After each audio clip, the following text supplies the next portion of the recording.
So yeah, thank you so much for having me.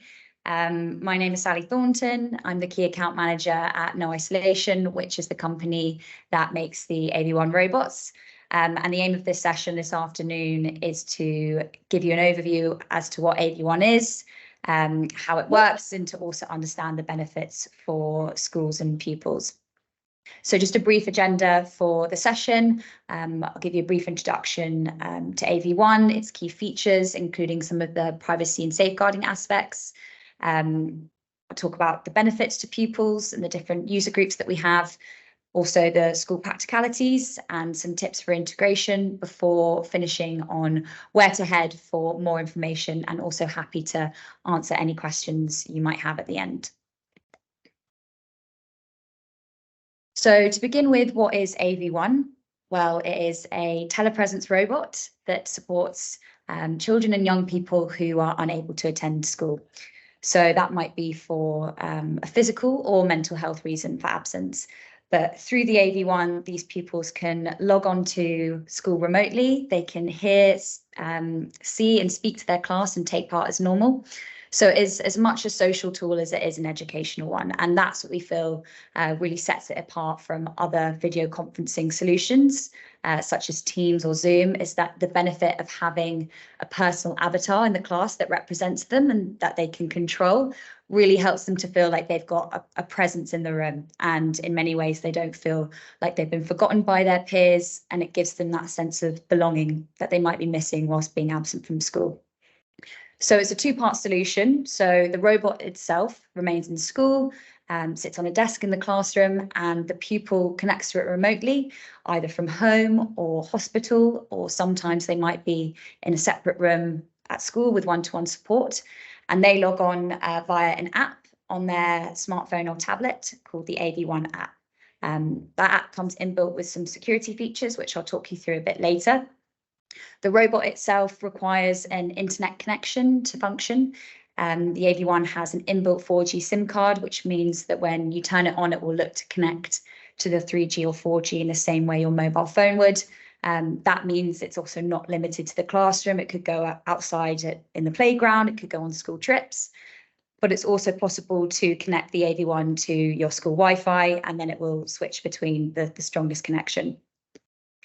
The robot is primarily a reintegration tool. It's not to be seen as a long-term alternative to a school place, but rather a tool that's going to make it easier for that pupil to gradually return when their either physical health has improved or their mental health has improved. And what we found is that it makes that reintegration a lot smoother, because by having that continued connection, the student hasn't fallen behind on their work and they don't feel out of touch with their peer groups either. But I'll touch on some of the main benefits in a little bit.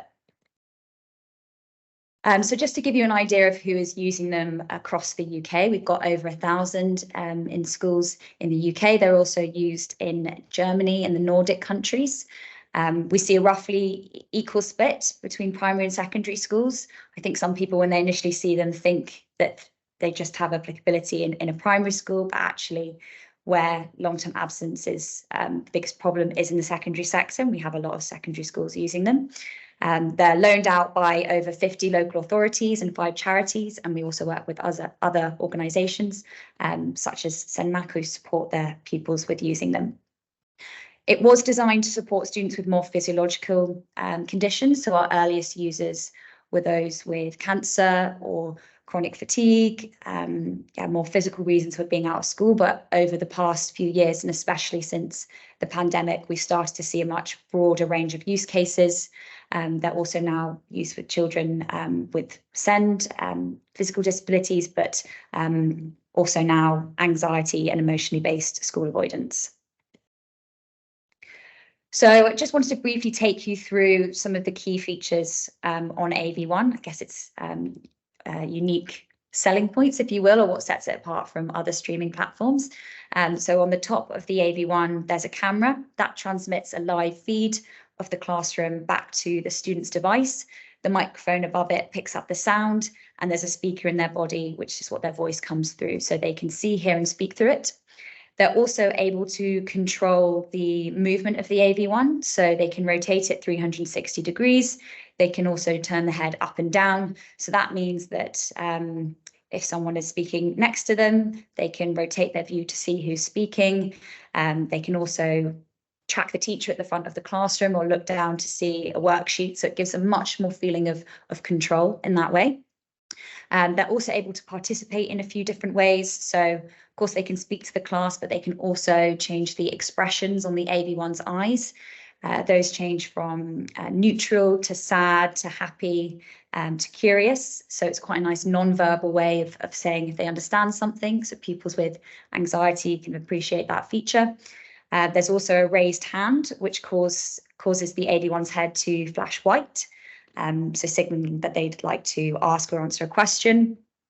There's also a passive mode, which if the student presses, it turns the top of the AV1's head blue. And that they might use if they were feeling particularly unwell, fatigued, or anxious. And it's a way of saying to the class that they're there, they're watching, they're listening, but they might not be feeling up to actively participating. So it's kind of an observation feature. Then it also should be very obvious to the teacher when the student is connected. When they connect, the eyes light up and the head rises. It obviously has to be turned on, connected to the internet for the student to log on. And on the back of the AV1, you've got the on and off switch, charging port, and light indicators, which show the network strength and battery strength. What I found is probably one of the easiest ways to understand how an AV1 works in action or what it looks like in the classroom is to watch a video of it. So I've just got a quick clip, which is taken from a case study video that we did with a school in Essex. They've used up to 20 robots to support pupils who are absent due to physical reasons, medical reasons, and also pupils looking to begin a phased return to the classroom, having previously been out of class due to anxiety. I'm just going to play this.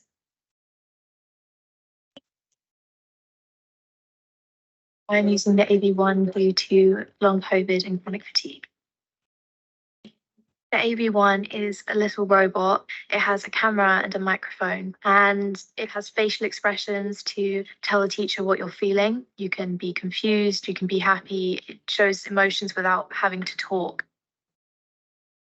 I'm in year 11 and I wasn't accessing school for a few months due to anxiety. When first using it, obviously I was quite nervous about it, but it sort of helped me to realise once I did go onto it that lessons weren't actually that bad and that it did help me to integrate back into class. I'm attending school every day due to the AV1. For us at school, it's a tried and tested method now. We've got a phenomenal resource. 20 AV1 robots at one school is quite special, I think. Prior to the AV1s, there was, certainly some issues around persistent absence. Without doubt, now we have really managed to get on top of that. That was showed really clearly last year with our year 11s. We had 9 year 11s that we were really concerned we wouldn't be able to get in for their GCSEs, and all 9 of them sat every single exam. And I've got no doubt that that was thanks to the support in their learning that they got through using the AV1s.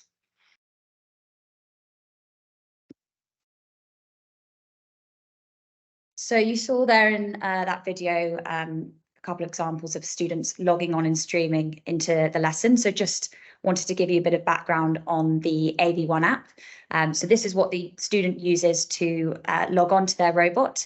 When they first set up, they're provided with a unique keyword, which when they enter into their app syncs their device to their robot at school, and then they can log on and see if their AV1 is online. And if it is online, then they've got the ability to press connect.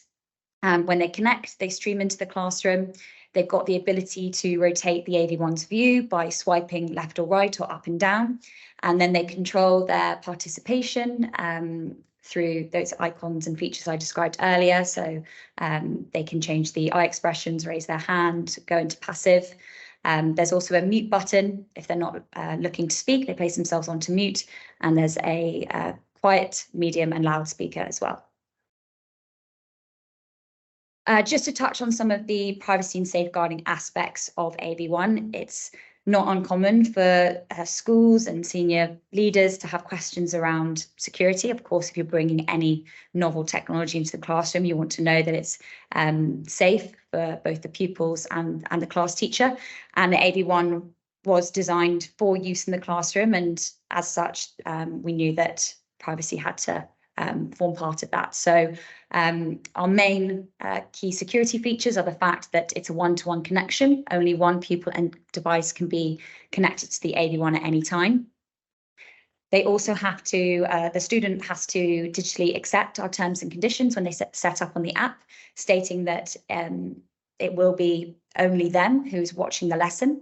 And we have a draft user agreement that schools can send home to the family, where they can state how the AV1 will be accessed from home. So if that student is of age and they don't have any additional needs, it might be more appropriate for them to, or for the school to say in the letter that it should only be that pupil accessing from a private room at home, perhaps with headphones, and a parent can't be in the room.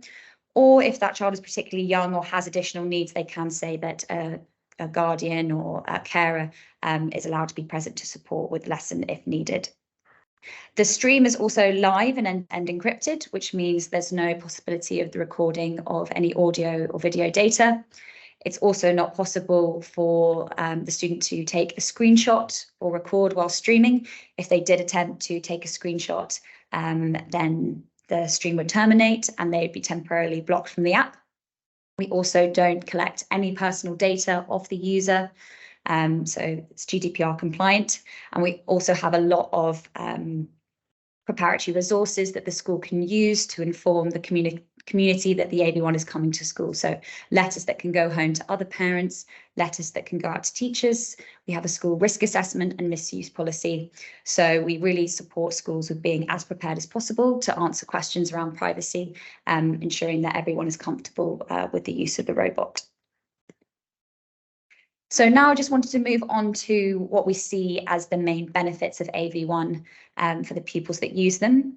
One of the key ones being that the access to education or access to hours of education is potentially limitless. If the child's health condition allows it and the school are able to, they can log on as much as they want to without needing the class teacher to set up anything extra. As long as the AV1 is turned on, they'll have the ability to connect. And what we've seen is that's really helped to increase that child's attendance. So during a period of absence, they can be present using the AV1, but also if they're not feeling like they're falling behind, if they haven't lost confidence by being out of school, it means that when they are better and when they can return, they're likely to want to be there continually. So it supported improved attendance rates after that period of absence as well. We've also had a lot of pupils who have completed GCSEs and A-levels through it. It supports progress in lessons by those pupils receiving the same teacher-led their peers and contributing to class discussions. But importantly, it supports that improved well-being through the social interaction with their teacher and through their peers, and helps them to still feel part of their class and part of the school community. Can also do a lot to showcase the school's commitment towards inclusion as well. This is just a quote from a class teacher in a primary school in Portsmouth. The student who was using the AV1 used it for about a year. That was whilst they were still shielding post-COVID, and they said if the student didn't have access to the AV1, she'd be completely cut off from her friends. The AV1 provides her with purpose for the day and allows her to get the support she needs from teacher and from her classmates. Another user story I wanted to share is Charlie, who was diagnosed with non-Hodgkin lymphoma at 17. So he was unable to attend school for a year in his last year of school, but he used the AV1 to keep participating in his lessons, and it led to him getting some amazing grades and even a place at university. And he said that the technology surpassed his expectations, and it allowed him to realise that whilst his body was unable to physically attend school, this didn't affect his mind. So this is a really crucial aspect of AV1, that being away from school is hard enough, of being diagnosed with a condition or having a physical reason for not being able to attend school is hard enough. You don't want then that pupil to develop anxiety or fears around being in school or loneliness. So it's important that those pupils are not dealing with a mental recovery as much as a physical recovery. One user group that we have seen a large rise in the past couple of years is pupils with anxiety or emotionally based school avoidance. We've had some excellent success with this group using AV1 to regain confidence and return to school.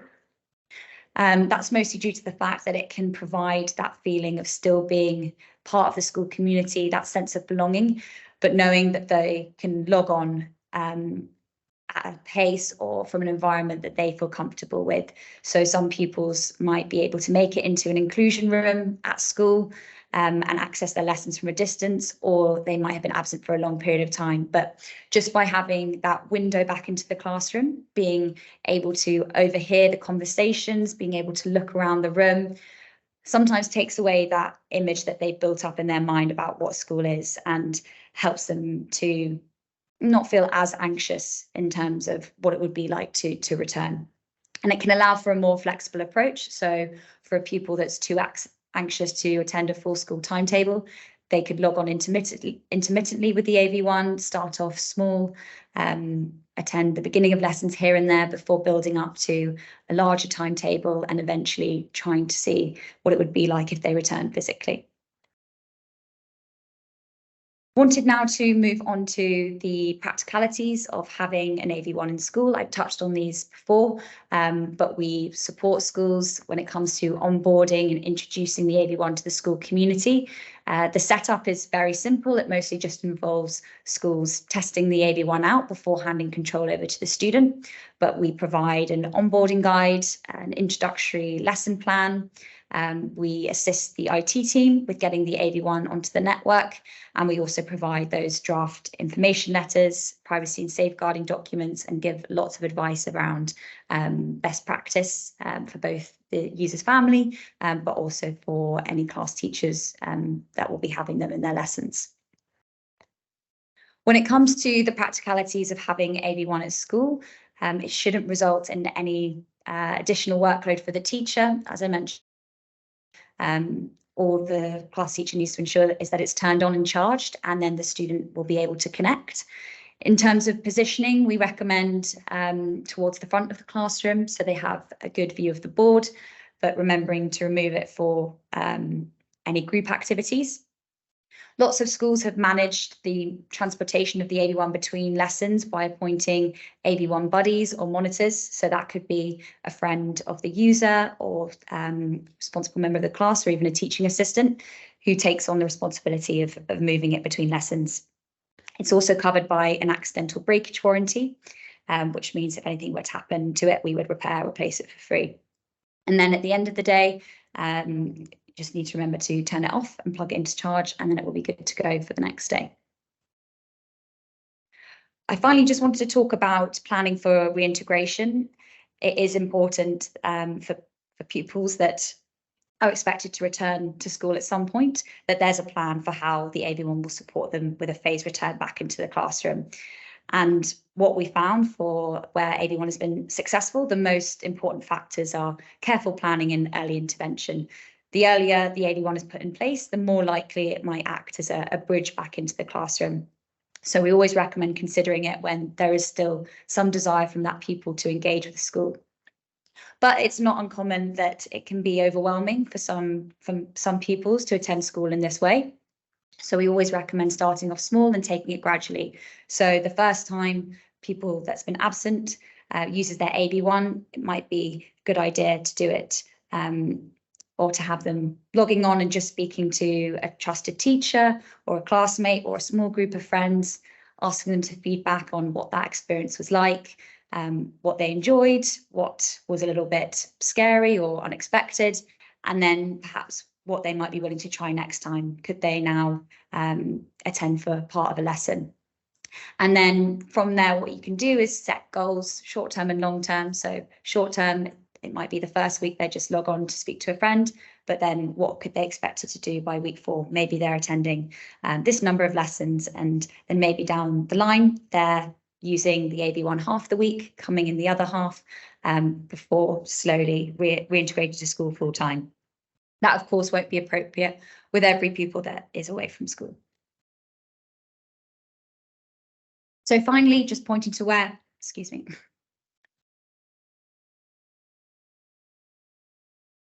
Just pointing to where you can go for more information. We've got lots of case studies available on our website, which showcase how AV1's worked in different school settings, secondary, primary, special schools, and different user groups. We also have a teacher blog post, which was written by a Year 4 teacher explaining what her experience of teaching with an AV1 was like. We have a Vimeo page, which has all of our case study user story videos. But you can also head to our website, www.noisolation.com/AV1 for more information and pricing as well. Thank you. Fantastic. Thank you, Sally. I think that was a really clear overview of what the robot is and what it does. And I just wonder if anyone wants to ask any questions, feel free to either type them in the chat box if you want to, or as it's quite a small group, you can unmute your microphone and you can ask the question if you'd like to. So I do think, Sally, you did such a good job explaining it all. There might not be many questions. Thanks. I lost my voice towards the end there, so sorry if I... Yeah. Angie Smith, you've got your hand up. Would you like to ask? Hi, yeah, I was just going to ask. So I've got some users that would be using like Windows laptops, possibly at home. Would the app to control it work on there, or is it just iOS or Android? So it does need to be a tablet, smartphone, or Chromebook to be able to download that AV1 app. So it's not compatible with computers or laptops. That's mostly for security reasons. We wouldn't be able to limit things like screenshotting or recording.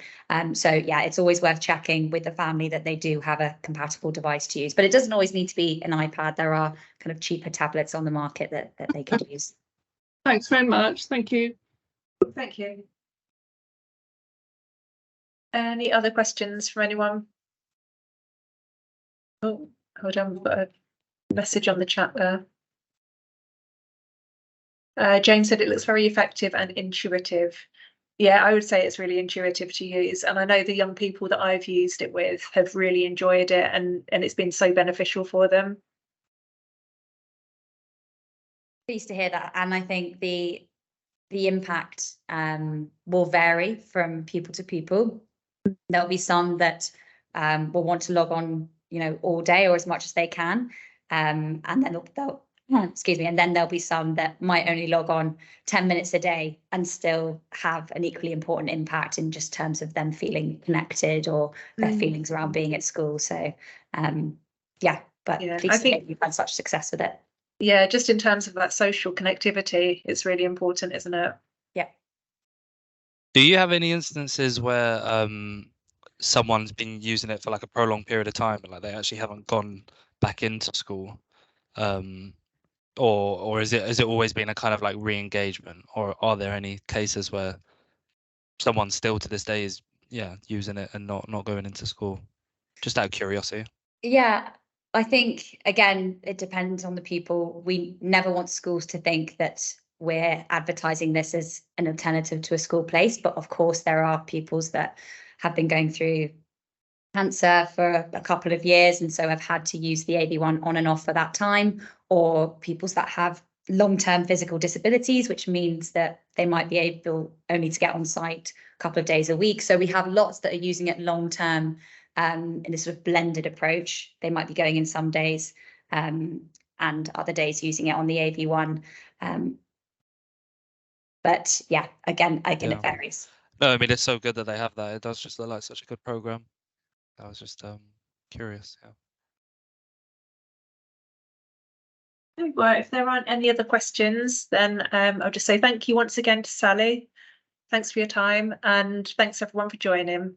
Have a good evening. Thank you for having me. Bye. Yeah, thank you very much.